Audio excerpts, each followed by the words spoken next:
Monday, September 8th, 2025. I am your host here, Nordic 97, joined by my other host, LeBlanc James. LeBlanc, how are we doing? We aight. Football season's begun. College football's getting underway as well. Well, actually, that's been underway longer than the NFL, but regardless, all that stuff's underway. Baseball playoffs are less than a month, which you know what that means. It's almost time for hockey season. We're recording this on Sunday night, September 7th. So we are officially 1 month away from the NHL season.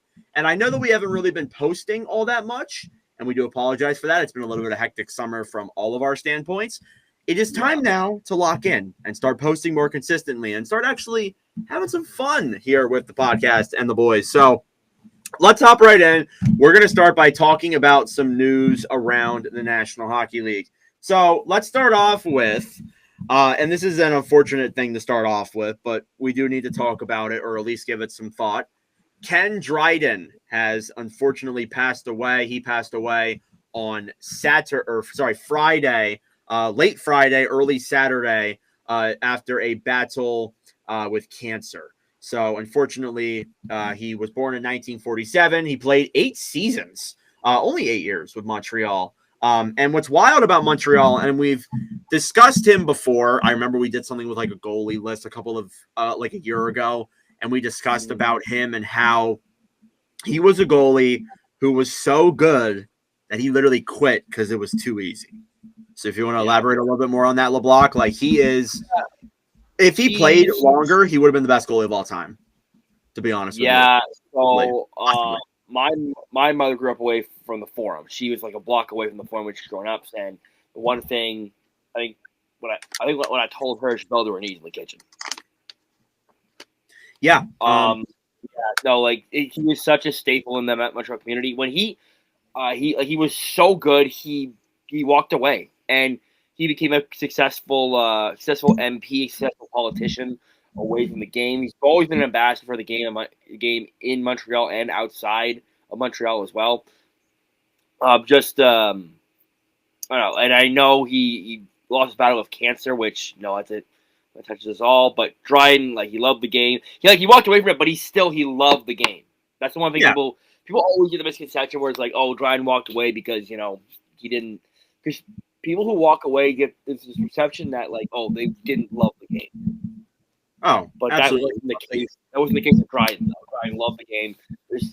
He will always. He's never retired. He'll be in Toronto. He's a Hall of Famer. I always remember his famous picture of him. He's at center ice and he has the stick right here. Yep. Standing there. Yeah, yep. That picture that'll always be a picture that I think I had that picture in my house growing up as well on the wall somewhere. Yeah, he started his career in 71, 72. He played 8 seasons with Montreal, only 8, which is just kind of wild with the numbers he put up.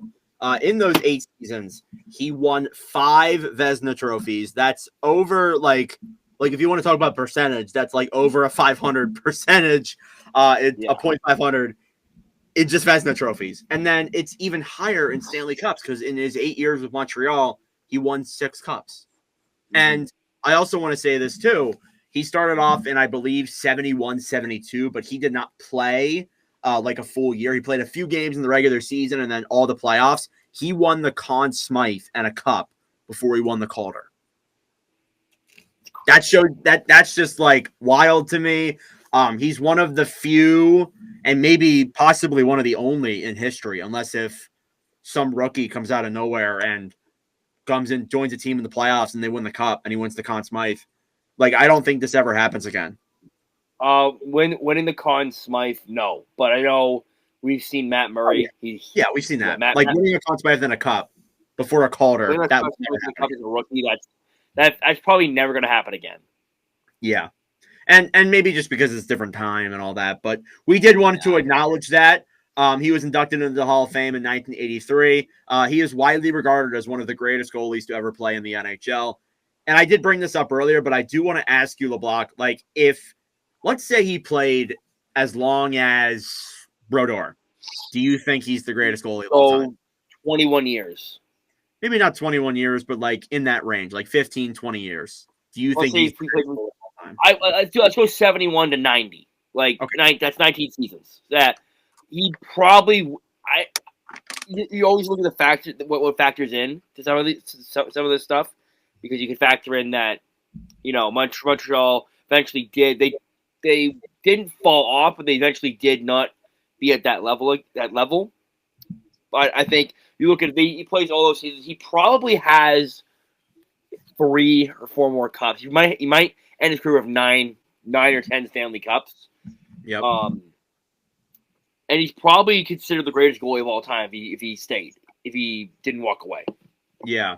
I think again, like he's one of the best goalies to ever play the game, and we just wanted to acknowledge that here for a minute. So we send our condolences to the Dryden family. Yeah, I don't think Dryden gets much respect when you talk about the greatest goalies of all time. You always have the top 3, which is usually Hasek, Waugh, Brodeur, and then Dryden is like you go further down. The Dryden's there. I think Dryden should be a lot higher. Yeah, it's just like the amount of time he played. He played a lot lesser time than all the other people, but that doesn't mean you didn't acknowledge him. I agree. Yeah, but in his short time, he dominated. That's the thing. Yeah, exactly. Yeah. So rest in peace to him. We send our condolences to the Dryden family. We're going to stay in the Montreal realm, though, because they made a trade with another goaltender that very same day. They traded Carey Price and a 5th-round pick to the San Jose Sharks in exchange for defenseman Gannon Larocque. There's not a lot here, to be honest. It's more or less just a move that Montreal needed to make with the salary cap. Got to stay cap compliant on all that. So they trade Price's contract, which is the last year of a $10.5 million deal, to the San Jose Sharks. I don't got a lot of thoughts. Price will not play for San Jose.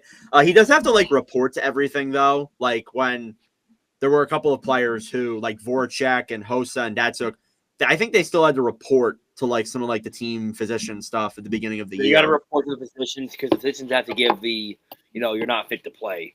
Yeah, pretty much. And then obviously too, Gannon Larocque is a ECHLer. So there's really nothing else there. But if LeBlanc, you have any other thoughts on that? There's nothing. Why are we helping the Frenchies for 5th-round picks? Here's the thing. That's a big contract, first of all. Second of all, I get San Jose trying to get to the cap floor, so I understand it, but a 5th-round pick, Montreal kind of had to make this move, too. They kind of had to, so I don't know why they're letting them off the hook. Could have been that's give me a first. No, not a first, but I just be letting them off the hook. Yeah, definitely. But yeah, overall, just an interesting trade that is one of the only few things that's happened in the last couple of weeks. Also, Connor Zary re-signed with the Calgary Flames. He's on a 3-year, $3.775 million extension. This is about expected, in my opinion. This is a solid deal. It's a good bridge deal. And Zary has been improving, so I really don't have any complaints, to be honest with you. If you have any thoughts on this one. I like the deal for Calgary. I like the deal for Zary. Yeah, damn good deal. Yeah. Let's talk about some of the new rules that are coming in for next season. So, and this kind of implements with the Montreal thing because they were one of the teams that needed to fix out their situation with Carey Price. The NHL and NHLPA agreed to implement a brand new salary cap in the 2026 postseason. And what I mean by that is that teams are now required to submit cap compliant rosters before every single game. So this eliminates the LTIR loophole that we have been seeing for a while, whether it involves Tampa Bay, Florida, Vegas did it, Chicago did it. I'm sure there's a few other teams that did it to at least a minor degree. You can't do that no more. You have to be cap compliant with your roster heading into each playoff game. So this kind of eliminates a couple of things. I mean, obviously there's the loophole, but as well as this too, you're going to have to submit your roster, and I'm assuming that's going to be around the afternoon. So somebody's probably going to leak the lineup, and we're not going to know oh, this guy's a game time decision, this and that all the time. So it could prove interesting. But LeBlanc, do you agree with this new rule? We knew this was coming, first off, whether it was next year or the following year, but do you agree with this? I'm going to be honest here. I never had an issue with the LTIR loophole. Like, the people who complain about it, like, first of all, because my team never really used the LTIR loophole, so Neither did mine. They weren't good enough to make the playoff. The only thing they remember using for is that they acquired Callahan from Tampa Bay a couple years ago, and he was just sitting on LTIR. That's the only thing I can remember of Ottawa using the LTIR. So my team never used it. So but like, but Kucherov, he's gonna be well, that's not fair. Well, I mean, if he's healthy in the playoffs, it's fine. Yeah, whoop-de-fucking-do. Honestly, you want a cold Kucherov coming into the playoffs? You want a cold Eichel coming into the playoffs? I never understood the logic behind it. I mean, honestly, it doesn't really bother me that much either. I mean, like, I feel like there wasn't a rule to really prevent it, like, until now. So, like, honestly, like, everybody said, oh, they're cheating. They're breaking the rules. Like, you can be mad about it, but, like, they weren't cheating, first of all, because there was no rule. Legal. It was legal until now, but there was no rule in the CBA or anywhere saying that you couldn't do this. Yeah. And I mean, again, like, it's not ideal. And like, they think that they're like purposefully injuring, like people, like players are healthy, but they're like not playing. They're just staying on LTIR to the playoffs, which might be a case in some instances. Very few though. Because I think a lot of the time these players were genuinely hurt. You really think they want to not play hockey? Also, the physicians, they have an oath to protect their integrity, and because they have to go through these physicians and get the acceptance to have them be, you're unfit to play. The physicians aren't going to lie about that. Yeah, that's breaking the rules of the league. It's also kind of unethical. So it's like it doesn't. And there's a doctor's physician's oath where you can't, if someone is hurt, you can't say they're not hurt, and if they're not hurt, it's some oath. I'm not a doctor, but there's an oath. It's an oath of practice, though. So yeah, I mean, I don't know the specific rules of that, but you can't just like lie about a player's health. That's not allowed. So again, like that rule is going to be in full effect next year. There will definitely be some teams that are impacted by it. Montreal was, but they solved that issue. The other team is Vegas, but I think they'll be okay because Petrangelo's not playing, and that will. Yeah, Petrangelo's actually going to go on LTIR, and he's actually hurt for the year. So yeah, so that's not happening. The other team, though, in LeBlanc, when Tkachuk comes back, not even in the playoff, this could result in somebody being moved on Florida. And that's the Florida Panthers because Tkachuk's on LTIR now. He will be for the start of the season, but Florida is now, I believe, $4 million over the salary cap. I can look up the exact number, but they are over the salary cap. 3.725 over the salary cap when everybody is fully healthy. So that could mean that maybe they waive somebody down below, but that's like. Is this coming to affect this season? What's that? Is this coming to affect this season, or does it start next season? It is starting in the postseason. Okay, so in the postseason, gotcha. So somebody's going to need to be moved. Yeah, but Tkachuk's going to be out probably like late December. Yeah, they have time. It's not like he's coming back tomorrow. Time. But yeah, somebody's going to have to be moved there on Florida. So that's something interesting there to take a look at. But, that's it for news around the National Hockey League. We do have two more things that aren't exactly big. We'll get into them at the end of this year. But I do want to hop in to the Metropolitan Division preview for 2025-26. So we're going to spend the next 4 episodes of the MVP previewing every single division and every single team's upcoming season. We're going to talk about some of our opinions, our MVPs, some young guns to watch, some of our biggest concerns, and then lastly, our standings placements for all of these teams. We're actually going to do it in a little bit of a different order. We're going to go from 8-1 of the division standings last year. So we're going Philadelphia all the way up to Washington. So let's hop right in with Philadelphia. And yes, I did not do this that way so I could get my favorite team. I'm just going to ignore that. But the Flyers last year, they were last in the Metro. They were bottom 5 in the league. They went 33, 39, and 10 for 76 points. Again, they were last in the Metro. They had a minus 48 goal differential. And overall, it was just a brutal season last year. Philadelphia just could not seem to find consistency or find any way to get on their feet. And as a result, you saw the losses of John Tortorella. You saw a couple of guys get traded, like Scott Lund, for example. They built up their future, but now with some new ads of guys like Trevor Zegras and Christian Dvorak, guys like Noah Juleson, Dan Vladar, things could be looking exciting here for Philadelphia, in my opinion. I like the top six. I think the top six is better than it's been in the last couple of years. The bottom six, and I feel like this might be my inner bias, I think it's solid too, but it's not the greatest it can be. The defense, there's a lot of questions for me, and then there's obviously the goaltending there as well. But before I go further into this, LeBlanc, what are your opinions on the Philadelphia Flyers? Don't share your standings placement yet, though. Let's say that. Philadelphia, I'll be honest here, Philadelphia could be a polarizing team next season because I totally agree. Because I could see them being in contention for a wild card spot, not in serious contention, but like they'll be in the race. You know what I mean? I agree. Or I could see them crashing and burning. Yeah, they were like that last year, though. I feel like more or less. It's really hard to gauge this Flyers team because you're bringing Dan Vladar, he's a backup goalie. I'm going to be very. He's a good backup, but can he deal with a starting role? I don't think he'll be the starter, or at least not the full-time one. Just as a Flyers fan's opinion here. You know, you bring in guys like Zegras, who's going to help that top six. I hope he's in the top six. You bring in a guy like Dvorak, who played very well under Tocchet in Arizona. Mm-hmm. And then once again, the defense, big question marks. I like Sanheim. Can Dryden still take that next step? The bottom six, to me, it could be better.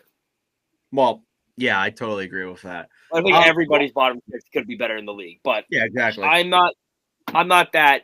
I'm not at a point of concern with it, but it's would I be content with rolling with Philadelphia's bottom six throughout the year? Yeah, probably. There's a lot of questions. I mean, you're asking yourself, is Trevor Zegras really going to come into Philadelphia and just play like they want him to? That's asking a lot, especially of a guy who hasn't played a lot in the last 2 years. So there's that thing with me. Everybody's saying Zegras is going to come right in and be this dynamic player. I don't know about that just yet. Maybe he does. Not saying he won't. I don't like the ad, the Dvorak ad. It's a little bit interesting. That'll be weird to see, but he was good with Tocchet in Arizona, as you said. So we'll see what happens there. The Vladar and Urson thing. People have been saying that Vladar is going to be he's going to be the starting goalie. It's going to be a 1A, 1B situation, probably. They're going to just rotate, do tandem? Probably. I think, to be honest with you, I got no effing clue what their plan is. I hope that Urson does kind of bounce back this year and plays a little bit better, which I think he will. I feel like Urson is I still got the trust in him. It's just Fedotov that I'm not a huge fan of. And he'll probably be in the AHL next season. So I'm not so sure. But Philadelphia overall probably doesn't make the playoffs, but they'll be fun at least. Hopefully these guys will pan out. You got Mitchkov there, obviously, and all that stuff. Should be fun bad. You know what I mean? Yeah, fun and bad. San Jose for the last 10 years. Who is the MVP of this Flyers team, do you think, next year? I put Travis Konechny. I put Mitchkov. I think Mitchkov is going to take another step this year. I think he's been dynamic, and I'm excited to see how he's going to work out. So there's that. My young gun to watch, I put Mitchkov because it's Mitchkov. Okay. Yeah, I was going to go with Mitchkov, but he's my MVP. I actually put down Alex Bump. People are going to be shocked at what Alex Bump does this year because that is a kid who played very well in Western Michigan, has a ton of experience, and is just somebody who is quite a phenomenal player. So I just want to say that. Yeah. And then what is your projected kind of standings placement for Philadelphia? I have Philadelphia 6th in the Metro. Ooh. I have them, I believe, 7th in the Metro. I have one team below them, which we'll get into them next. But yeah, I'm not terribly high on Philly. That's me being scared from PTSD. But regardless, we'll see what happens there next season with them. They'll be fun for sure. All right, let's move into a team that probably won't be fun next year. Maybe they will because they still have Sidney Crosby, but it's the Pittsburgh Penguins. Last year, they were 7th in the Metropolitan Division. They went 34, 36, and 12. for 80 points. They had a minus 50 goal differential, the worst differential in the entire division. Yeah, overall, it was just a pretty ugly year from the Penguins last year. They made a lot of moves that really doesn't move the needle that much. In fact, they made more moves to really kind of help out other teams than they did themselves. And as a result, they got draft picks back from that and all that. So their biggest ad was either actually, it was probably Archer Seeloffs was their biggest ad, the Calder Cup champion. They also brought in Anthony Mantha. They brought in Justin Brazeau. They brought in Matt Dumba, Parker Weatherspoon as well. And then Connor Clifton was also brought onto this team. So above all, like the forward core, it's like Crosby and the fellas, more or less. This could be Malkin's last year as well. You want to factor that in too. Defensively, I think that's going to be an absolute fucking bloodbath. It's going to be absolutely horrible. And then the goaltending, if Jari's the starter again, God bless. Lord have mercy. Like, literally, God bless. Yeah, what are your opinions on the Penguins? Bad. Like, I don't mean to be the very bad news, but like you said, it's just Crosby and the fellas, you know. This is, and I want to tell you, they hired a coach who's not known. It's first time head coach, and I want to preface this: when you hire a first time head coach and you're in the position the Penguins are in, usually it points to, hey, we're gonna go through this field, so and we're gonna be bad. So it kind of feels like a lot of like when the Arizona Coyotes hired Andre Tourigny, because it kind of feels like he was a first time coach. It kind of feels like when Ottawa hired DJ Smith. That's who, yeah, that's who as well. So like this feels like one of those kind of transitions there. Like I mean, he has experience with some of the younger players. Like he did the U.S. development program. He coached some of that. Yeah, I'm not saying I'm not going to discredit him as a coach. I'm just saying I'm just saying in the situation that they're in, when teams usually hire that first time head coach, usually it's because they're not going to be that great. Yeah. I also want to mention that Anthony Mantha is a tank commander. I want to put that out there. He really is. He is the tank commander. I didn't know he was on Pittsburgh till we were I was researching this last night before we came on, and like, damn, they got Anthony Mantha in the top 6. I didn't know that, and they also have a torn ACL too. The roster is not deep at all. It is very thin at forward. It's very thin at defenseman. I don't even know if the goaltending is going to be all right, because I assume Shelovs and Blomqvist are going to be the tandem if Jari can't go.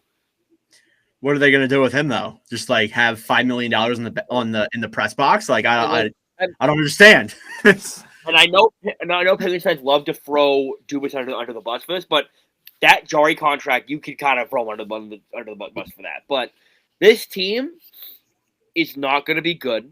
This team is not going to be a fun good either. No, they're going to be pretty bad. I have one player in particular that I want to watch, that I have my keen eye on, and it is. Got to say it now. Yeah, go ahead. Is it your young guy? I got Rutger McGroarty. So I did consider Rutger McGroarty. He'll be fun. He's my rookie of the year. But a guy that I'm watching is Ville Koivunen, because he played a little bit last year with the Penguins. He's one of the guys who's like not really well known. I've been following him. We did a watch of Nordic Stream with Pittsburgh, and he played in that game. So again, just like that was somebody who I was looking at, but McGroarty's a good option too. And then I feel like the MVP should go without saying. It's going to be Sidney Crosby. Sidney Crosby. Yeah. Standings placement, I think it's 8th. I feel like there's really no way to debate it. Yeah, last. I want them to be last. I want them to be not last in the league. If they get Gavin McKenna, I quit. Like, I actually quit. Oh, I'll be so upset. But yeah, like I'll start throwing. I'll do the thing. Like I'll start throwing things. Like I threw my Reese today when I was crashing out over football. Oh my god. Yeah, I will not be happy. All right, moving on then from the Pittsburgh Penguins, we got the New York Islanders. The Islanders took a big 180 from last season, but they still were not great last year. They went 35, 35, and 12 for 82 points. They had a minus 36 goal differential. They get first overall. They get Matthew Schaefer. That's great and all, but they also brought in some new guys. They brought in Maxim Shabana from the KHL. They brought in Emil Heineman. They brought in Jonathan Drouin, and David Riddick is going to be their new backup or third string goaltender there. So, like the Islanders, they've really turned around their overall team, in my opinion. Like their prospect pool has gone from complete garbage to I would say a pretty deep pool. Like it's the 1 to 6 is going to be pretty solid players at the very least. So I'm excited to see how that's going to work. But overall, this year in particular is not going to be that good of a year. Again, like the forward core is mostly the same. I don't expect Shabanov or Heineman to make massive impacts. I just don't expect that. I'm sorry. And then, I mean, Schaefer is probably expected to play, but like, I don't know how that's going to be either. They don't want him to go back to the CHL. I don't think Schaefer wants to go to college. So, which hot take? I feel like that's a bad decision to not send them back. I think it's a bad decision too. But like, you look at some of the big programs. We can get into that whole CHL NCAA stuff later. But like, not all this. I'm just to say this. Not all the NCAA programs can take all those players in. They have other players they have to scout as well. So all the big programs can't take in all those guys. But going back to this, going back to the CHL, but going back to like yeah. Junior. That's what I mean. I still think going back to the CHL, especially now that it's been kind of not stripped, but it's like it's not going to be as strong as it was last year. I think you have to, if you give him the 10-game trial, if he is good in the 10-game trial, you keep him for the year. If he's not, send him back to where is he playing? Erie, PA. Yeah, he'll be the best player in PA. That's funny. Anyway, I feel like again, my discussion with Schaefer. First off, he's my young guy to watch. I feel like he's my young guy to watch too. So. I'll just put that out of the way. But for me, I feel like you really should send him back to the CHL because he played like 17 games last year. Like, yeah, that's really bad for development when you go into the draft. Like, he's gonna come into the NHL if this is out, if they keep him for the year, and he's be like, "What the hell?" Like, because like missing all that time is bad for your development as well. And I don't want to discredit him, and I'm not going to say like, oh, he's just been doing nothing all offseason. Like he's been training, of course. I don't want to discredit him as a player, but I feel like it's kind of a bad idea for development to just go back to just hop right into the NHL after barely playing in your draft year. So that's my opinion on that. I just wanted to put that out there. But overall, looking at the broad scheme of this team, the forward core is still like kind of average. Like Barzal cannot stay healthy. There's some decent pieces on here, like Duclair could be fun. Tisplikov I like. I think Shabanov will be interesting. Holmstrom's always fun. Horvat. Yeah, Horvat as well. Sorokin will be good. He'll be good without question. One of the better goalies in the league, of course. But above all, like I feel like the Islanders will probably be about the same, more or less. Like I think they'll be a little bit worse without Dobson, but yeah. Who's your MVP for the Islanders? My MVP for the Islanders is just Sorokin. It was Sorokin. I did flirt a little bit with having Horvat there, but I think Sorokin's the right choice.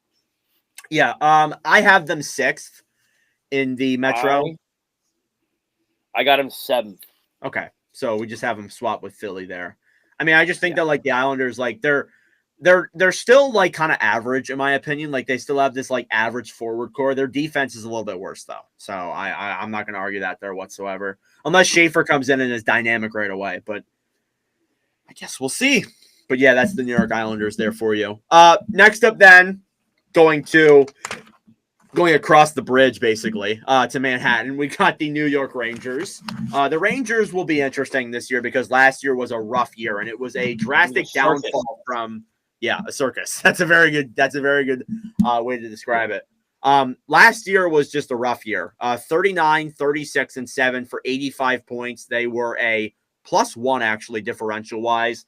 They missed the playoffs. They started off solid, but they had a really bad like November to January. And then they couldn't get their foot on the gas after that. So, looking at some of their newest ads, they brought in Gavrikov, they brought in Scott Morrow, Taylor Radish is a good acquisition. They traded away Chris Kreider, Keandre Miller.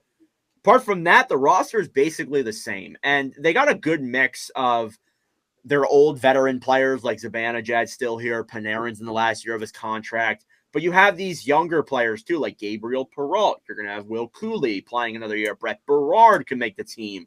Othman could make the team. Alexis Lafreniere once again. You also have, Adam Fox on the back end. Shesterkin in net. this could be a good team next year. I feel like they're going to bounce back, in my opinion. We have to talk about how if the Rangers have hired Mike Sullivan, and we're going to talk about the Rangers. What's the Rangers out of all these past 5 years? What is the Rangers' biggest weakness when it comes to their players? I feel like it's been like their laziness, like they're not producing. That's not where I was going. I was going to say their development of their young players. Oh yes, you are correct with that. That is another thing. And you look at because they have a ton of youth here too. It's not just all like these vets, but like it's a bunch of young players here, and if they're going to go anywhere, they need to develop them properly. And Sullivan, I'm gonna give Sullivan. Sullivan is pretty decent at player development. You look at his record in Pittsburgh; it's pretty good.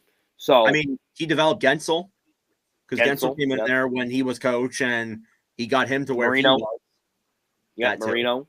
Yep, I agree with that. He became a very solid defenseman. So, you have a good amount of young guys like Cooley, Berard, Hoffman. You have Peralt. Lafreniere is still pretty young. Like he's not. He is pretty young. He's 23, which is still young though. Yeah. So like I think again, like if everything works out and Mike Sullivan is like the good like the Rangers could be a really dynamic team. Like now. So it's looking exciting. I'm not gonna like jump the gun on them. I did in the offseason. I'm not gonna do that here. I do think like the defense will be interesting. I like Fox and Gavrikov. After that, it's interesting. That's for sure. Shesterkin, even if he's like just like Shesterkin, I think they make the playoffs in my opinion. Shesterkin had a down year. I think he'll bounce back. And a down year is like a .900 for him. He had a .905, I believe. Yeah. And I feel like Shesterkin is going to bounce back. So agreed. And speaking of Igor, he's my MVP. I have Artemi Panarin as my MVP. Okay. I also want to mention before we get into the young gun, JT Miller is here as well for a first full season. We didn't discuss him that much. Yes. So that's also a factor. He'll be your 1 seed. Miller should be a factor here because I know after they got Miller, they played a lot better. Agreed. Totally agree. There's a couple of young guys to watch. Who's the one that you're looking out for? I had two, but I'm going to say one and see if you had it, then you can say it. I had Perot. Okay, so yeah, I was going to say Perot is my answer, but I did have another one as well. I'm actually going to go with Scott Morrow. Scott Morrow. I was going to say Scott Morrow if you said Perot. So yeah, because look at that defense, Morrow could just slot in there. Agreed. Yeah, that defense is not the greatest in the world. Where do you think the Rangers finish? I want you to not yell at me. Okay. Second. Ooh. No, I'm not going to yell at you because I had them. I think I discussed this with you because you saw my way too early standings on Instagram. People lost their minds with me because I had the Rangers like second or third in the Metro, and they were like losing their shit over me. Like, oh, New Jersey's so much better and all this and that. Mike Sullivan is going to have them bounce back. Now, yes. I think honestly they'll probably be third or fourth in my opinion. I'm going to say, to be safe and not have that many people yell at me, I'm going to be fourth for now. Okay. But I do think that second or third is a real possibility. I really, for me, it's the Mike Sullivan factor. You look at that defense, yeah, they might not be good on pair, but it's Mike Sullivan's going to coach the boys up. And you bring in, and I think Mike Sullivan's going to help that youth in the lineup. So the youth could scatter it around. They could be a fast, good team next year with a really good goaltender, really good forward core, and maybe the below average defense. Yeah, the defense could use some improvement, but I do think they have some decent players on there that could work out. So, it's something that will develop here over the rest of the year. They do have some guys like in their system who are developing as good defensive defensemen, like EJ Emery, Drew Fortescue have become good defensive defensemen in their system. They're not there yet, but you got what I mean. Let's move on from the Rangers then to fourth in the Metro. We're over halfway there. We got the Columbus Blue Jackets now up next. So the Jackets are another fun team here because they have some interesting new pieces to their roster. They brought in Charlie Coyle, Isaac Lundestrom, and Miles Wood. as some new notable players to the roster. They got rid of Tarasov, James Van Riemsdyk, Corrali, Danforth, Jack Johnson, Luke Cunnin, a bunch of other deaf players there as well that were on the roster too. So Columbus for me, last year was obviously a year that started with tragedy, with Gaudreau passing away. And then, like the team, I feel like rallied around that a lot. I'm not going to say that that's the reason why they came so close, because their young players took steps. Like, I feel like Marchenko took a big step. Voronkov played very well. Fantilli played well. Johnson and Sillinger really proved themselves as well. Yeah. So that's another factor there too. And also a big part of it is Zach Werenski. He played a massive factor in why that team came. Werenski played. I probably should have won the North. I'm not going to lie to you. Yeah, honestly, like I think if they make the playoffs, he wins it. I'm just going to be completely honest with you. So like yeah, because the voters don't look at numbers. They look at team's bad, no vote. Yeah, pretty much. But why am I saying all of this? Because I don't – people are going to pick them to make the playoffs this year. There are going to be people who do it. Not a lot of them, but there will be. I am not. I feel like they are going to be about the same, if not worse. And I really hate to say that because I like this team a lot. So what are your opinions on this team? I want Columbus to succeed so bad if it's not hindering the Ottawa Senators, of course. But you look at this team, young, fast. Dean Evason, like you saw what he did to that team. I think he builds on it. I think Columbus is a year away from being a year away. So they're 2 years away. Okay. I still think they're 2 years away because like they brought in the veterans, they brought in Coyle, they brought in Wood. That's gonna be a good experience for those guys. Good coaching. You look at their forward core, young, fast, and the vets there.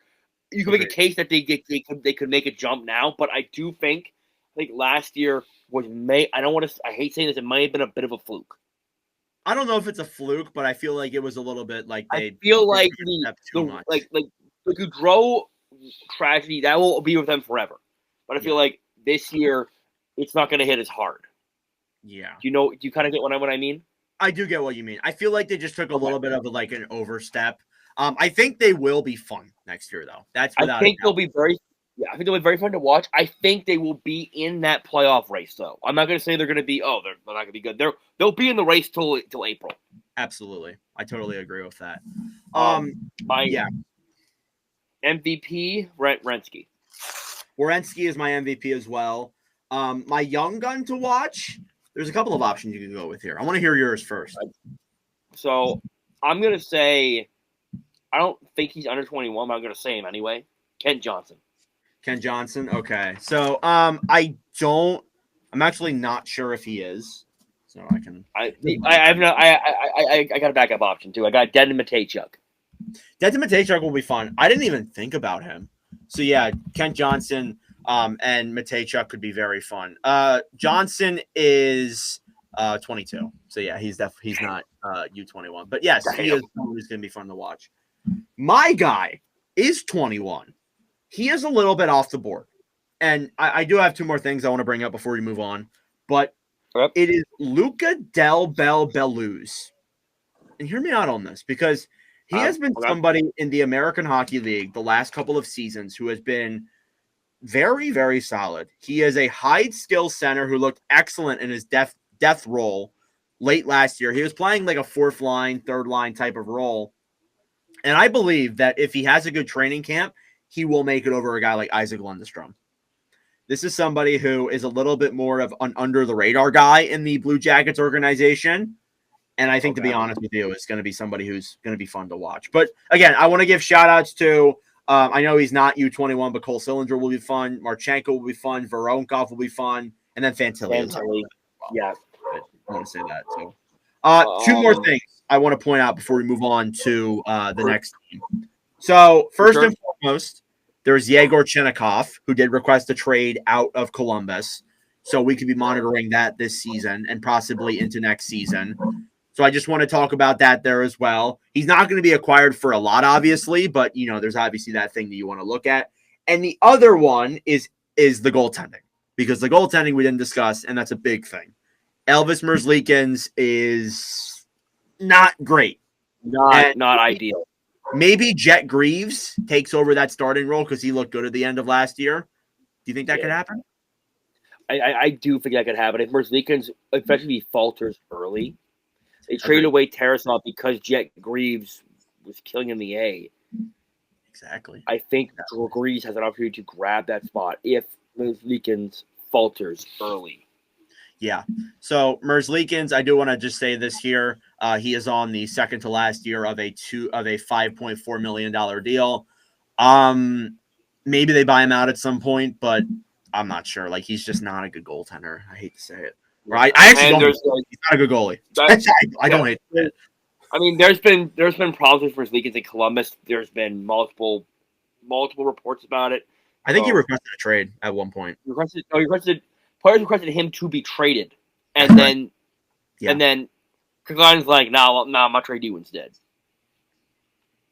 That did happen. Where do you have them finishing? Oh, I didn't even bring that up. I have them 5th, so like the same spot they were last year. I have them 4th, but missing the playoffs. Yeah. I should have said this. I have the Rangers 4th, but I have them making the playoffs. So if you want to just that.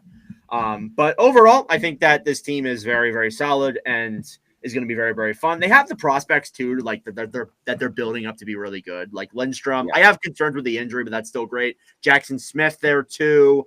Andreanov is looking fun. Elik is looking good. Overall, like I feel like they could use like they're in a very good spot. Yeah, they're in a great spot. I feel like they could use another dynamic forward, but besides that, like this is looking like a good team for the future. I'm the opposite. I think they're good with forwards. They need another dynamic defenseman. Maybe another dynamic defenseman is the other thing you want to look at there too. So I can get behind that. All right, let's move on then from the Blue Jackets. Next up, then we have the New Jersey Devils, who finished 3rd in the Metropolitan Division last year. They went 42, 33, and 7 for 91 points. They had a plus 20 goal differential last year. New Jersey, I have a lot of concerns. And I actually, when I was making my Metropolitan or my way too early standings picks, I kind of had the Devils out of the playoffs, and I got a lot of hate for that. But I got to be honest with you, this team I feel like relies on one player, and that's Jack Hughes. And when he goes down, we've been over this so many times though. Like when we talk about New Jersey, every time we talk about Jack Hughes was injured, they're going to go to shit, and they did go to shit. They're lucky to make the playoffs last year. They had a below 500 record after the year. They did, and I feel like they're going to make the playoffs this year. I feel like I was just being kind of an asshole when I had them out of it on my Instagram, but I just have so much concerns. But enough being negative. I feel like I like the forward core. Hughes is obviously the most valuable player on this team. Heischer is great too. Mercer's good as well. They do have that new guy from the KHL who's been in their system for years. Like Grichiuk? He's from the KHL. He's been in their system since 2019, so he's coming over. He could be a fun guy to watch. He could be interesting, but he's pretty old, so that'll be fun. And then new guys, Connor Brown, Dadonov, Lamako's a new player as well. Honestly, those are the new adds to this roster. I like the goaltending. Markstrom and Allen will be solid as long as Markstrom can be healthy. And then obviously too, I like their defense on paper within reason. So we'll see what happens there. Like I like Seamus Casey. I like Simone Nemec. I like Luke Hughes. Pesci's great as well. Hamilton. Yeah, overall, I think the Devils make the playoffs. I just have big concerns about Jack Hughes' health. Like he goes down, and this has happened the last 2 seasons. He goes down, and they just kind of crumble. And I know Hamilton and Markstrom were out last year too, but what are your thoughts on the Devils? I have concerns with the forwards. Yes, I agree with that. Specifically, outside of the first line. Yeah, the first line's great. Palat, Hughes, and Bratt would be, or maybe Meyer, depending on how you want to look at it. So I totally agree with that. I feel like outside of that, yeah, there's concerns with kind of the depth overall. Like the right wing side's not very strong. We'll have to hope that down the middle they perform well. But overall, like, I think the forward core is like fine. I'm not like heavily concerned about it, but I think that, it could definitely use some work. But if you want to further, sorry, I was dealing with the barking dog. The barking dog. Yeah, no, not a problem. Sorry, can you just what were you referring to at your last point? Sorry. So I wanted you to elaborate more on like why you are like kind of concerned with the forward core as they keep barking. They must not like it either. Outside of that first line, who you got that's gonna drive the play? I think Meyer will be good. Sure. Meyer's been I don't mean to be negative. Meyer's been an absolute disappointment since he signed that contract. You could argue Pilata's been too, though. A lot, yeah. Both of them have been, and like I think Heischer's on the first line, right? With Hughes. Hughes is first, and then Heischer second. Yeah. So outside of Heischer, they have no one who's going to drive the play. They have no. I don't like the additions of Connor Brown. I'll be honest. I don't like the addition of Lamico or Dadonov. I don't like those additions because they don't move the needle. I mean, they don't move the needle, but I think they're still good ads for the depth. Like for the depth, sure, but like I think I said this earlier. I'm extremely low on New Jersey. Yeah, on paper, the team doesn't look good in my eyes. On paper, I feel like their forward core is a little bit weak, but defensively and in net, I feel like they're good enough to make the playoffs. Speaking of defensively, when's Luke Hughes getting signed? That's the other thing. I think that's happening soon. They're having cap problems or something like that, so that's something you want to look at there too because they want to get him locked and then up. I look at the goaltending. Mark's getting younger. When goalies get older, you never know when they're going to fall off. Yeah, who's going to be their next upcoming guy? That's my biggest question. That's something I don't even know. Like, Sorry, apologies. I think this team is also. I don't think this team is well coached either. Yeah, who's their coaching? Sheldon Keefe. Yeah, I don't know about that. I think he's okay. He's a good regular season coach. Playoff wise, I'm not so sure. But I don't know who their upcoming guy is. Their defense, like, it's good, but it's not like I'm not gonna write home about it. Like, it's above average. Right. So who is your MVP? I think it's got to be Jack Hughes. It's Jack Hughes. Yeah. Okay. I have no young guy. I could not find a young guy. Yeah, so Grzyok is not old enough. I don't believe Casey is old enough to be that either. He's too old too, I believe. Yeah. I'm gonna go because he is 21. I'm gonna go with Nemec as somebody who you can watch. Yeah, I thought Nemec was older, so I guess I would have gone with Nemec as well. Yeah, Nemec. Oh, Casey is 21 actually. So never mind. I will retract. Right, I'll go Casey. You go Nemec. Okay. But yeah, I mean, I have the Devils making the playoffs. They're gonna be third again, but I'm higher on them than you are, but I'm not like sky high on them either. I have the Devils missing the playoffs. I have them fifth. I have them fifth behind Columbus. Wow. So when we post our standings, they're gonna be in quite a shock. Yeah, no, that's fine. I'm a lot higher on Columbus than I am on New Jersey, and I believe you always a team you see they come crashing down. Not like they don't crash down, but they'll. I think they're going to lose a step this year. Okay. Because I said they're a one-line team in my eye. They have crumbled before, so you're not out of reality there. I'm not out to lunch. I don't. Well, there was nothing for me out to lunch, but. Oh God. Yeah. I'm just not high on the Devils at all. Okay, and that's fine. We'll probably be proven wrong. Let's hope we are. All right, moving on then to the Carolina Hurricanes, who were second last year in the Metropolitan Division. They went 47-30-5 for 99 points. A lot happened last year. They obviously, whole thing with Mikko Rantanen, they bring in Logan Stankoven, all that good stuff. They did bring in some new players, though. Nikolai Ehlers added there on that forward core. He'll be a fun guy to watch on that top six. K'Andre Miller will be a solid, probably first pairing defenseman, actually.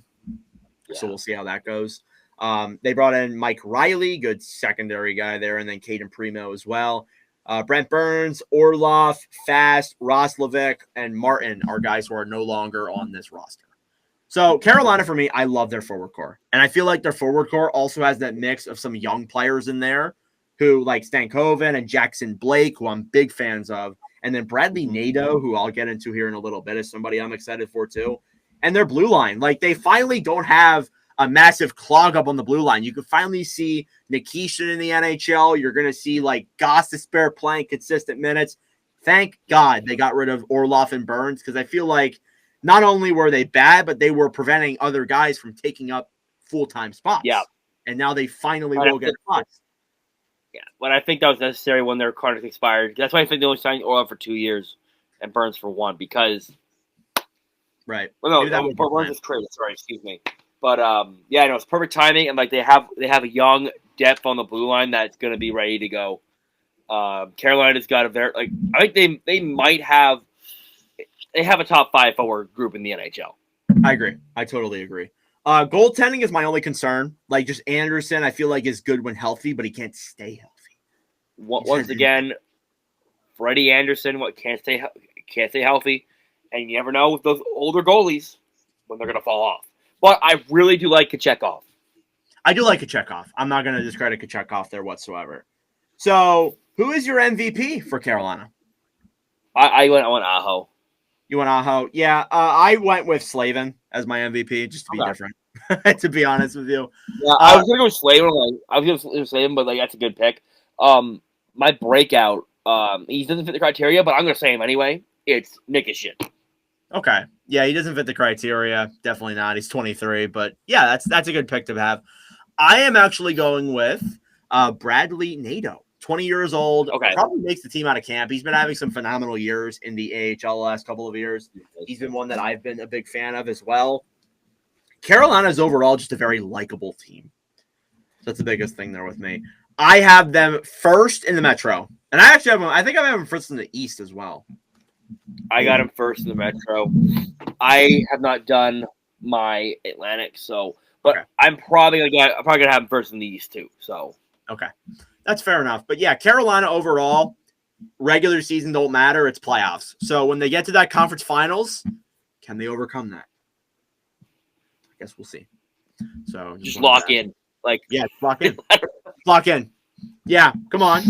Come on, Brendan Moore. Just lock in. Suit up with the team. Come on. They're going to play the locker room. Yeah, just lock in. You heard his ass. Lock in. Lock in.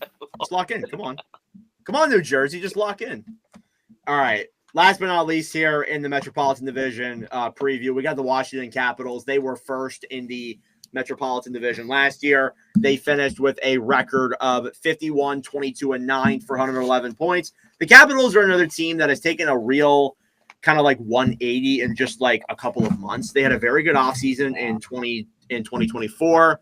And then this year they played very well. Ovechkin broke the goal record and all that stuff. A phenomenal thing to happen. Overall, with a mix of guys like Leonard and Moroznichenko, and then some underrated guys down there in the system like Cole Hudson, Andrew Crystal, Ilya Protas, looking like a decent roster this year. So the new guys they got in, Justin Sordith and Declan Chisholm are the only new guys. And then the guys who left. What's that? They lost quite a bit too. They did lose Mangiapane. They lost Eller and Taylor Radish are some of the guys that they left there. So overall, this could be the last year of Ovechkin. That was heard in like rumors. I think it's been confirmed that it is his last year. We'll have to see, obviously. You have Strome there as well. Wilson creates a good first line. You're expecting for guys like Moroznichenko and like Ryan Leonard and Protas and guys like that to make the roster. So that could be interesting there. You're going to see some of the younger players come in there. But overall, like their forward core is solid. Their D core, as long as it's like even half of what it was last year, it'll still be pretty good. Like Chikrin, good offensive defenseman. Carlson, still solid. Matt Roy, good defensively. And then Logan Thompson. He was great last year and has been for his whole career. So what are your opinions here on Washington? So I think Washington will be a playoff team. I think they're going to take a bit of a step back this year, though. I don't think they're going to be the world beaters they were last year. I think they're going to just they're for me they're a playoff lock. They're locked to make the playoffs. They're just not going to be first in the Metro. They're going to be. I'll say when we get to that, but I think they're just going to take a little bit of a step back. I think getting the goal record for Ovechkin was a big thing last year, and that they kind of rallied around that last year. They weren't that good when that was going on, though. So I do want to just kind of say that they weren't that good. When I throw you off. This year, with much as last year, they might rally around that now. Yeah, you never know. I just think that the team this year is it's a little bit weaker. Not a lot, like it's a little bit weaker. Okay. Yeah, I definitely agree with that. I feel like they're a little bit weaker than they were last year. But that's because a lot of the younger players are coming in. Yeah. And I wanted to let you say that so I didn't look bad. I do think I want to start with the positives as well, but I do think they are going to take a little bit of a step back. I just feel like last year, I also want to factor this in, they were shooting at a very high shooting percentage. And I made a list during the offseason of shooting percentages over the last couple of years. And the last 5 teams to have the highest shooting percentage missed the playoffs the next year. And I don't think Washington will be that team, but it does tell me they overperformed last year. So I think they take a little bit of a step back. I have them second in the Metro. I just want to say that to get it out of the way. I have them second in the Metro. I have them third. Okay. Yeah. So I had them second. I think they're going to be a good team next year. Regardless, still 100 points, but they're going to take a step back. They're not going to be the world beaters they were last season. So I just want to say I'm just saying with the standings that I put out here, don't tell me you don't want a Rangers Capitals playoff series. It'll be fun. Yeah, it's always fun. So they hate each other. They do. With the whole Tom Wilson thing, you cannot tell me they still don't hate each other.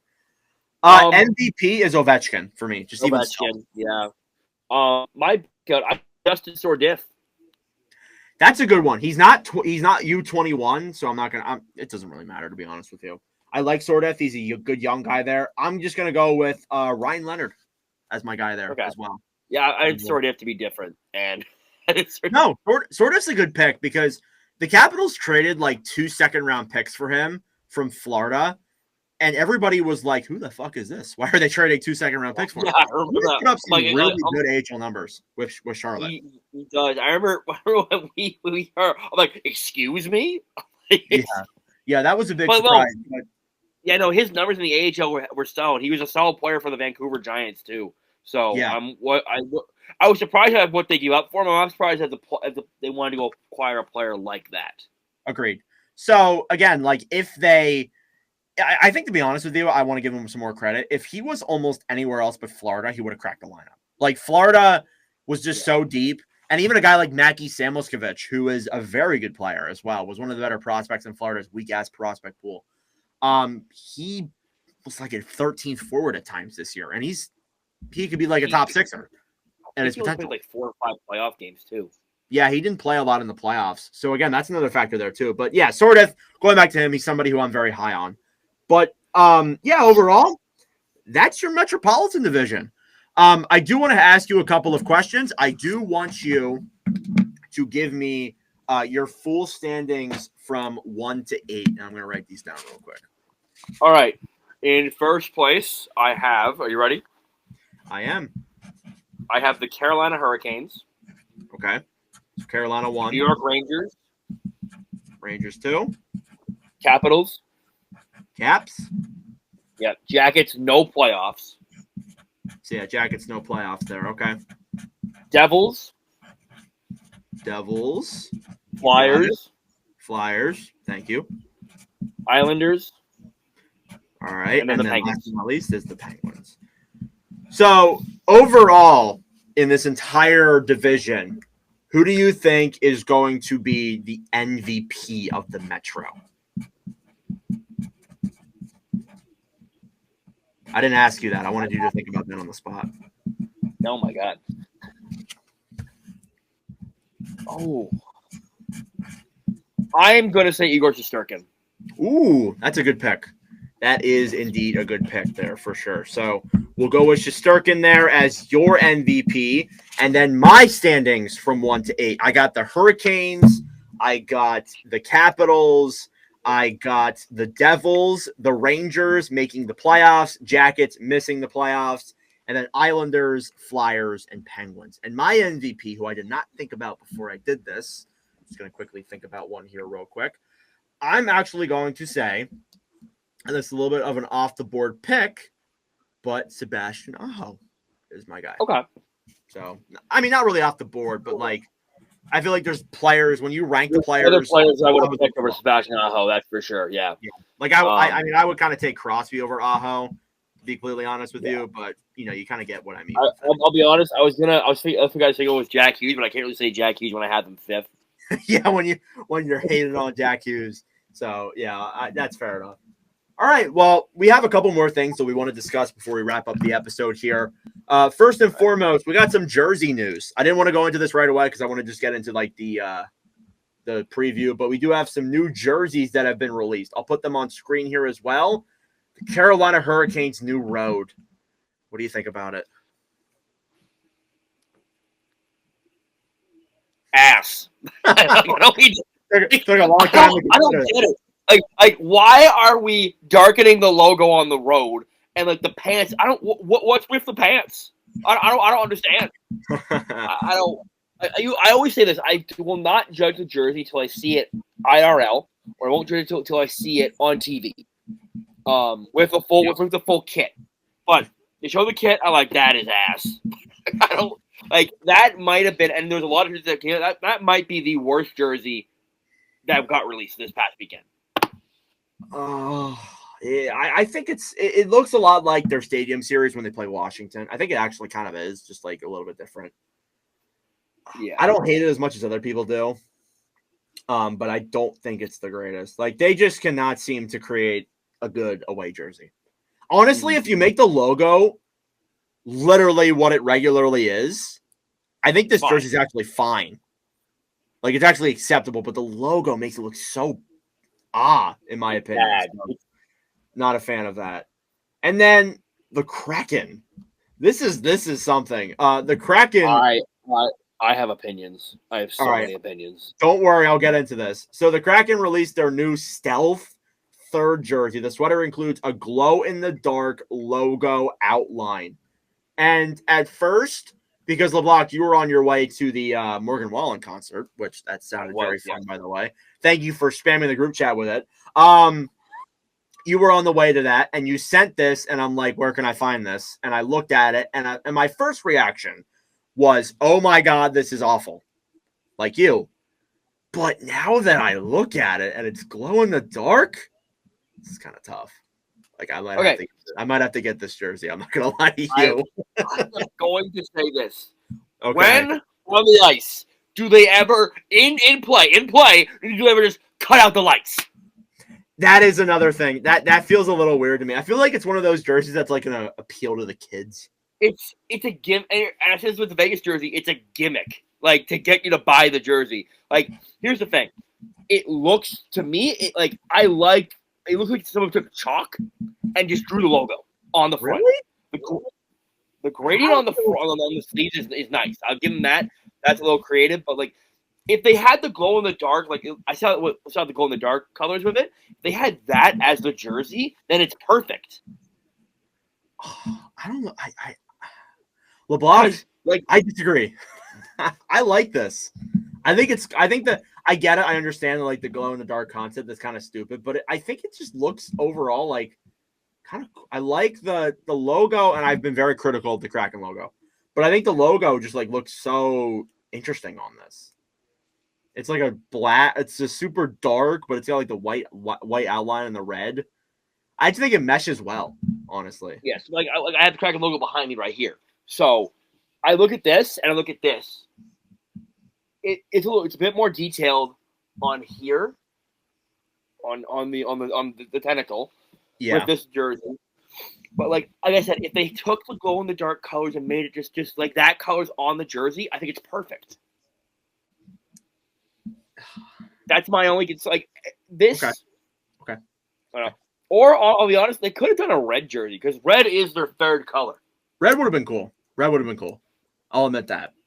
But you get to a point where like there's so many jerseys of the same thing. You got to be creative.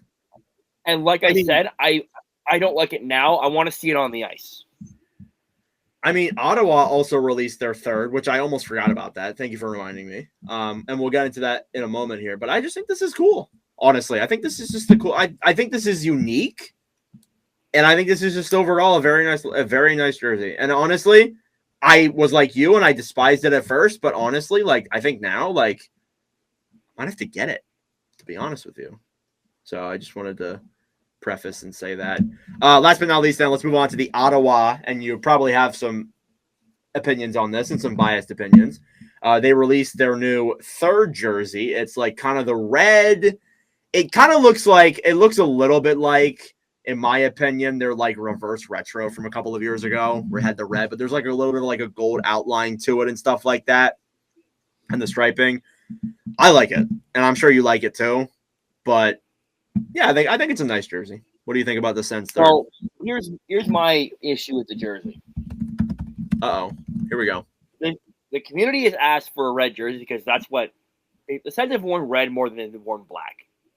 Like, this is fine. We love this. We love this. I think that's still very good as an outside fan.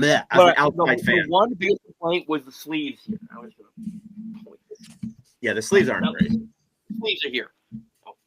Yeah, the sleeves are like, for the audio listeners, like a red, two red stripes, and then black in between. And then the number. We used to have the I don't know, it was called, I always called it the gold trim, where it had the arrows right on the sleeve there. Yeah, they brought back the arrows, but it's on the sleeves in black. You can't fucking see it. Yeah, I like the gold outline. The shoulders on this jersey just make me ick. Like, how does that? Yeah, the shoulders are very weird. Like the gold outline with the shoulders, it just looks strange. Like some teams can pull that off. We can't pull that off. No, I'm not a fan of that. And I always say, if you always look at the older Sens jerseys, their crest is gold. The new Sens crests are bronze. Yeah, right. They brought back the gold, and I love the trim. The thing on the helmet, like, it's more like modern design. I really hope that's not like, like felted in there, so I can just feel it when I do that. Yeah, but it's very detailed on the logo. It's very detailed on the sleeves. I like that. I want to see the full kit before I judge it, and I want to see it in real life before I give a judge. Because for me right now, we could have done better. It's not great, but it's not ass. I think people are overhating on this jersey. No, I think it's good. I think it's a very nice jersey. I saw more people who had problems with who was like presenting the jersey. Like just some, I think like Anlauer wore it, but like they just had like some generic dude in the video they made, and people had so much problems with it. It was Chris Phillips. Yeah, I apologize. It was. I know. He was non-senators. When they introduced it to the season ticket holders, it was just some random dude. Yeah, it was a little interesting.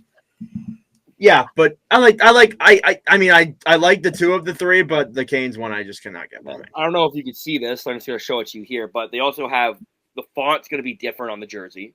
Oh, is and I don't know if you see it here, but if you see in the A, that's the Ottawa Peace Tower. If you want to send me that, I'll put it on the screen right now when I edit the podcast. But it's the Ottawa Peace Tower, and that's like it's Parliament Hill, like. Okay. And I think that Ottawa always has to have stuff that resonates with the city, and I love that for their font, and I love that they incorporated that into that. So that's always cool for me. I don't know if I'll get it because I didn't get a jersey last year at all. I'll be honest. I didn't get a single jersey last year, and I usually do. So I don't know. I want to see the full kit. Like the logo itself, it's fine. It brings me back to the old nostalgia days where they had the gold helmets, the gold crest, and then the gold outline. Yeah, it's a nice jersey, in my opinion. All right, last but not least, let's move into some of the hot topics around sports. This time we have 3, and this is a new series we're going to do after every episode of the podcast where we talk about sports that are not hockey. And I got a few things here that I do want to discuss. They actually involve one thing from all sports. So let's just hop right into the first one. Let's start off with something who's literally taken the world by storm. And that's the Phillies Karen. So at a Phillies versus Marlins game in Miami, Harrison Bader, who is one of my favorite Phillies, I'm a Phillies fan, by the way, hit a home run into home run territory, and the ball lands. This guy picks up the ball. He wasn't like fighting with people for it, but they were trying to get to the ball. The guy got to it first, held it up in the air, hooray, and he gives it over to his son, who is it's his birthday and all that. And this woman, this Karen, comes up, as they're calling her, comes up to this family and is like, "That's my ball! You took my ball away from me! That's my ball!" And the guy's like, "All right, no." And it all happened so fast. And like, they did an interview, and I totally get where the guy's going from. He's like, I don't even remember what she said. She just like came up in my face and started yelling all these things. And eventually, just to make her go away, I gave her the ball. And oh my God. Well, first off, the support from the Marlins and Bader was very nice.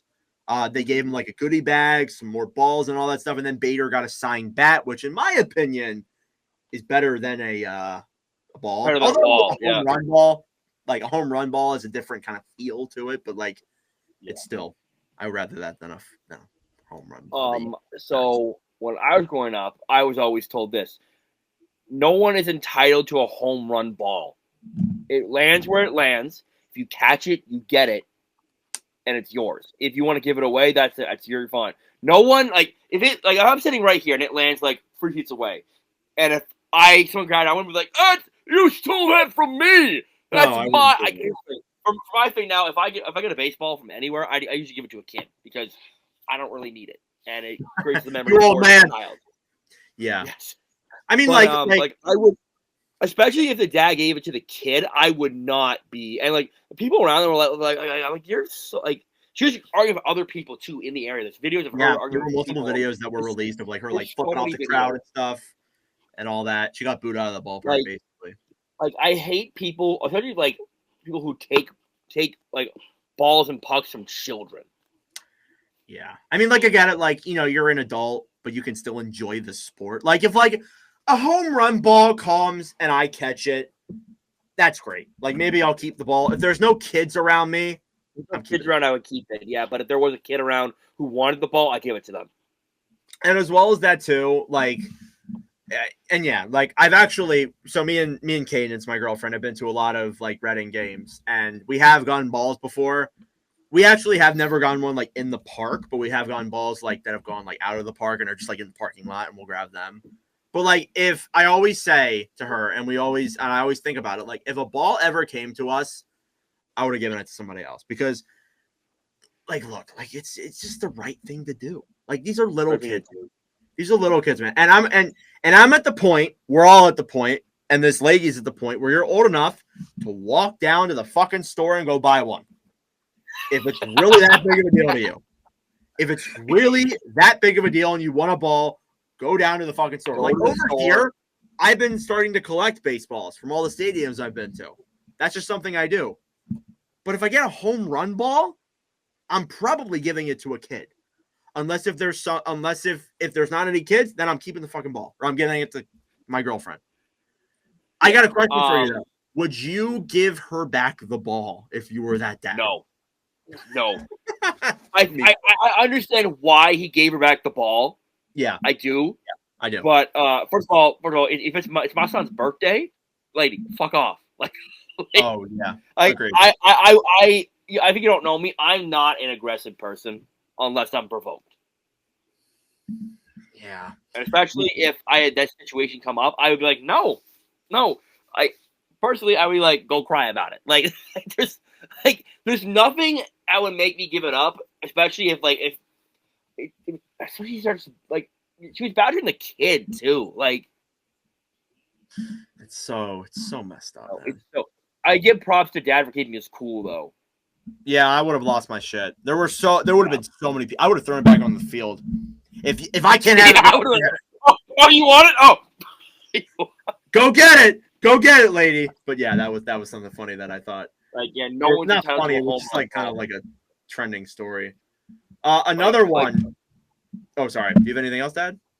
What are you gonna do? You go get the manager. Yeah, she had that look to her too. That was just like, yeah, you're such a Karen. Yeah, literally. Moving on. So going into the other thing with the NFL, it was week 1 today and the other last couple of days. There's a few ways I could go with this. Lamar Jackson in an altercation with a fan. So that's interesting. I saw that. Yes. But Jalen Carter, one of the Eagles, spit on Dak Prescott. How are we feeling about that? This is the day of the concert, so I didn't see it until like the next day. I'm like, what the fuck?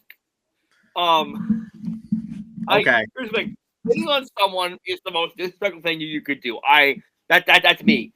But like, if you're Brendan Lemieux when you fight somebody, that's the other one. I don't know. If you watch football, like players spit, they spit all the time, and they usually spit on the ground. So Prescott spit. I think it was towards the left of him, and Carter's like, "Are you trying to spit on me?" And he's like, "Why would I spit on you?" And he said something. And Carter spit back at him. First of all, this is like after the first play of the game. Yeah, it's literally at the beginning of the goddamn game. Yeah. So do you think he gets suspended? I think he'll get fined. Yeah, I think he'll get fined. He'll get fined. But yeah, that I mean, I just like when you look back and like maybe you in the heat of the moment, it probably wasn't the smartest thing to do. I think Lamar Jackson like getting into the fan is even more hilarious though because like players get into it all the time. Getting into the fan is like ooh. Yeah. That's a little so what happened was after DeAndre Hopkins got a touchdown. Yep, I watched the he video. Went around. Yeah, so he went around to the thing and the player one of those fences like touched on the helmet, and he kept touching every player on the helmet or like pushing them, and then he like got to and Lamar Jackson sees this happening. And he goes up to him and he takes it and he pushed the fan back. I've never seen that. At least you can go to. The fan looked like he was in college. Well, by the way. Yeah, I assume the fan got ejected. I would assume he got ejected. Punching somebody, yeah, you should be ejected. I think Lamar. I think Lamar. We got to the bench. I think his coach were kind of like, what are you doing? Like, what are you doing? Come on, Lamar. Yeah, and then the other one, the last one. This isn't as recent, but the NBA. Irving, or was it Irving? With the whole salary cap circumvention. Leonard. Oh, Kawhi. Yeah, Kawhi Leonard. Why did I think Irving? That shows that I just don't follow. And then the other is like, why? What that you cornered me? Why would you do this? I'm like, why would you the cap? This is unbelievable. This is like unbelievable. And I want to go into this a little bit more. Okay. So they hire like this tree company thing, and they're on this, and he's on this like agreement where it's like, oh, you don't really have to do anything, but you're still getting paid. Apparently, it was funded by the owner of the Clippers. Steve Ballmer. And Leonard at the time when he signed that contract, and again, I don't really know basketball, so like I'm probably explaining this like shit. But when he signed that contract, people said like, why is he being paid so less? This is kind of wild. They think that he circumvented the salary cap with that tree company and how he was paying them a lot of money. This is crazy. It's not been like so. I think it's gonna be an investigation. These are allegations, by the way. These are allegations, exactly. If true, that's a very bad look. That's a horrible look. And this is a league already, and I know like I'm not in base with the NBA as much as I am the other three sports, but this is a league that has been kind of on the downswing with the lack of decline, with viewership and talent. There's no star. There's no main star to lead them after LeBron. Once LeBron retires, I feel like viewership's going to go down quite a bit. I agree. I feel like it already is going down. You just look at the numbers. Yeah. This is a league that's already going down with that. There's not a clear young star with the young talent up and coming. And then this could not only affect the NBA, this could affect like all sports. This is crazy. This is fucking wild. I don't know enough about it to really kind of go select my thoughts deep into it, but this is like one hell of an allegation. And there was this was years ago where somebody was either circumventing the cap or did something. It was not the Twins, the Timberwolves, I believe. were the team that did this, I think. And they had something go down, and they got 5 first-round picks taken away. The GM and the owner were like banned from the league for a few years. This could be a pretty hefty punishment if this goes through. And the NBA needs to set an example of this as well. Because if this is happening, maybe this isn't the only instance. Like this could be the whole league under investigation. Yeah, and like I'm not gonna speak. I want to speak into going into it too much because it's allegations and like there's false allegations all the time. So there absolutely is. But this is pretty wild. Any other sports you want to bring up? Yeah, we're going all over the place, aren't we? I don't have anything else. I know like college football is interesting in that, but do you have anything? So, a couple things I want to speak on college football. We had a couple big games on Saturday. Michigan play Oklahoma in Oklahoma, where Michigan, the lights were too bright for Bryce Underwood. The lights were too bright. Oklahoma comes out with the win, out the win there, and I think the biggest thing, the two biggest upsets of the week were little old University of South Florida, which is in Tampa, upsets the University of Florida, which is if you know college football, they're an SEC school, so it's a big deal.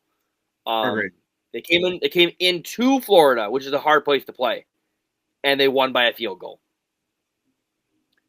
Then Mississippi State won 2 games last year. They hosted Arizona State, who went to the playoffs last year and won the Big 12. Mississippi State ended up winning that game on a last-second piss missile touchdown. It's pretty wild. I didn't see that. Mississippi State has now won the same amount of games that they won last season. In one game. Already. They've won 2 games now. So those are the only 2 things about college football that I wanted to bring up there. And, yeah. So I do have some more thoughts on the USF and Florida game.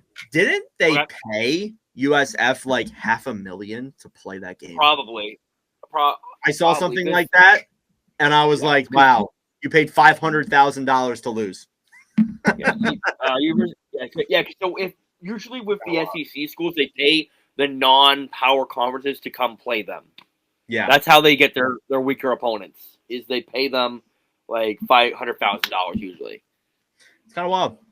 But yeah, that's the other thing you want to follow there with sports. Be sure to follow the NBP Instagram because LeBlanc will be posting his Week 2 college football rankings on Wednesdays. Every Wednesdays around 4 p.m. is going to be when we're going to do it around that time. But be sure to stay tuned for that, as well as Carter and Jack's baseball and NFL rankings are going to be posted on the channel on the Nordcast Network as well. But regardless, that is it for this episode of the MVP. LeBlanc, how does it feel to be back? We haven't recorded it consistently in a while. I am looking forward to this year. Yeah, it's been a while. This is a pretty long episode too, so it was nice to get back into the rhythm. Yeah, and we'll definitely be more active on Instagram. I'm gonna try and get the Twitter back up and running, and we're gonna have a blast. It's gonna be a very fun season though. Can't wait. Yeah, well, that'll conclude this episode of the Northern Block Podcast. Thank you all very much for watching or listening. We'll just do a quick social media promotion. Follow the MVP on Instagram at NordBlockPod. Follow the MVP on Twitter, also at NordBlockPod. Follow Nordcast Network at Nordcast_ and all, where you can all find our individual stuff and content and all that. But anyways, that'll do it for us. Thank you for watching. And for the first time in 2025-26, LeBlanc.